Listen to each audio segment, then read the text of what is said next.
Welcome to your weekday cup of the Word. We are in Psalm 2, and Psalm 2 is a messianic psalm. As we go through the Psalms, you'll see all different types, and of all the different types, perhaps the most exciting are the messianic psalms. They are the ones that deal with prophecies regarding the Messiah, things that tell us about Jesus, even though he hadn't walked the earth yet.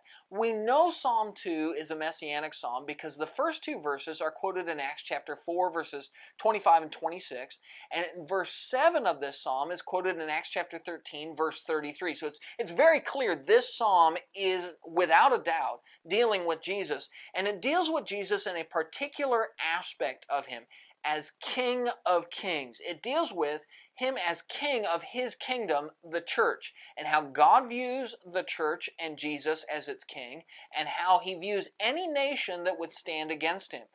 The psalm starts out by saying that even when the nations rage and they plot and they make plans to destroy God's people, God laughs. He mocks them for their foolishness because Jesus is a king put in place over his kingdom by God, and God protects that kingdom. No nation can destroy it.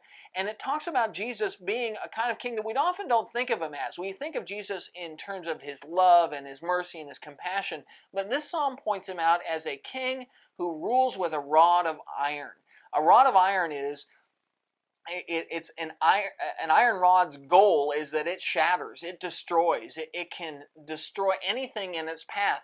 And he uses that rod of iron to destroy any nation that fights against his people. And so the conclusion of the psalm, the whole point of the psalm, is the wisest thing that any nation on this planet can do, the wisest thing that any ruler on this planet can do, is accept that Jesus is a greater king than they will ever be. And Jesus' nation, his kingdom, the church, is a greater kingdom than any physical kingdom will ever be.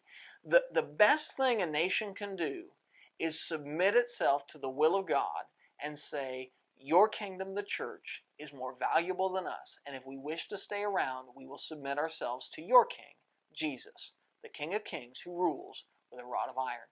That's your Daily Cup, and we'll see you tomorrow.